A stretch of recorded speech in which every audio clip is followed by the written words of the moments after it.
Hi, my name is Emily from Phase, and at Phase we are really passionate about helping build resilience and improve well-being.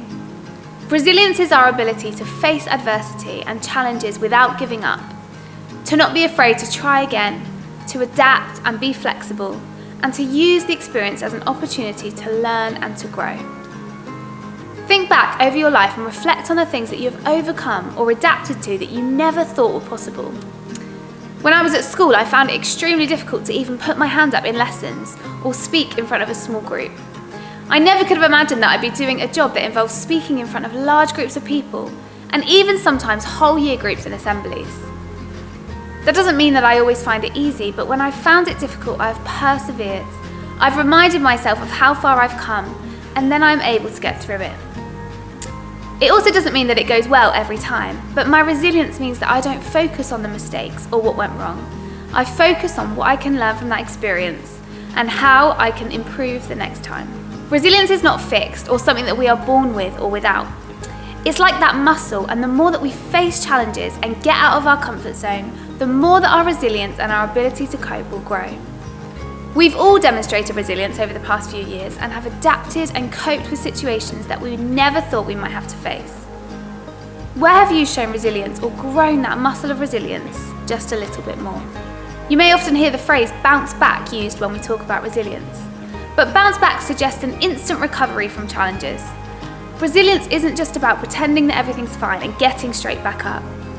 It's about acknowledging what is difficult, being honest about your emotions and how it affects you, but being willing to adapt and find a way through. Resilience is also about knowing when to ask for help and support from those around you, and creating a support network so that when you need it, you've got those people there and you know who they are. So when might we need resilience? Resilience can help us in many situations, maybe when we're feeling disappointed with a test result, facing a difficult situation in our friendship group or family, going to a new after-school club, or experiencing a big change, as well as many others. Your resilience might have helped you adapt to doing school online, or maybe adjusting back into the school routine and busy environment. It might have helped you process the disappointment or some of the experiences that you've missed over the last couple of years. Resilience can also help us when we're struggling with our emotions or feeling anxious. Feeling anxious or worried, just like any other emotion, is a really normal thing to feel. It might feel different for all of us. Feeling anxious might make your heart beat faster. It might mean your breathing gets quicker. You might have lots of energy and not be able to sit still, or not be able to stop your hands or your legs from shaking. It might make you feel like you've got butterflies in your stomach or feel a little bit sick. The reason for all these things happening is something we often call fight or flight. Essentially, it is the way that your body is designed to protect you and to keep you safe.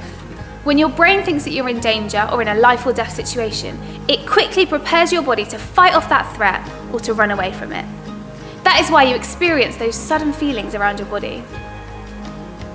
The problem is that sometimes our brain gets confused between a giant bear that is trying to eat us and a crowded bus or a maths test.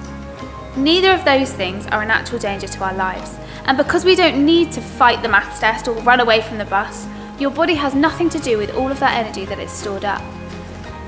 That is why we get that horrible feeling of anxiety. And again, resilience doesn't mean that we don't experience anxiety, but instead it means that we can manage it well, and it doesn't have to have a major impact on every part of our lives. So how can we build resilience and manage our anxiety? Number one tip for you is calming your body. Using a fiddle toy or something squishy, or even going out for a walk or a run is a great way to use up some of that energy and let your body calm back down. Equally, breathing or grounding techniques help your body to relax, allow your breathing to return to normal, and engage the more rational areas of your brain to help you think clearly again.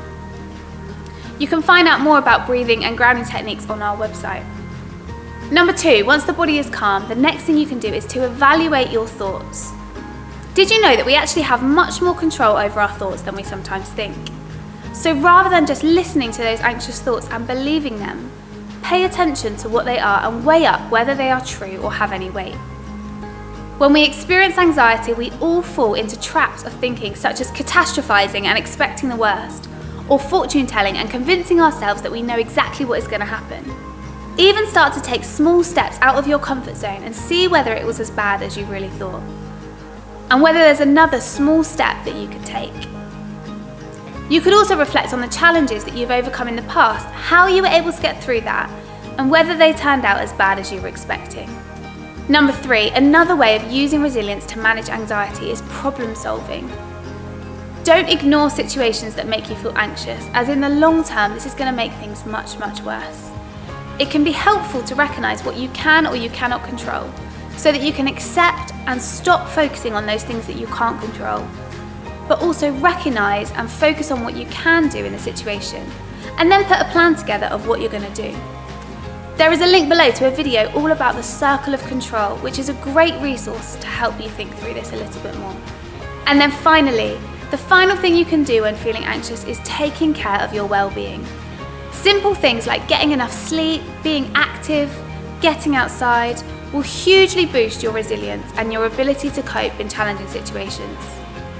It might also be helpful to take time to slow down and really reflect on your emotions. Maybe journaling or finding someone that you can talk to. Building a good support network of people who are there to encourage you and that you can depend on is vital to growing your resilience. So remember that resilience isn't about never facing difficulties, never facing problems, but about using the skills and the strategies to manage those emotions and manage those situations in a positive way.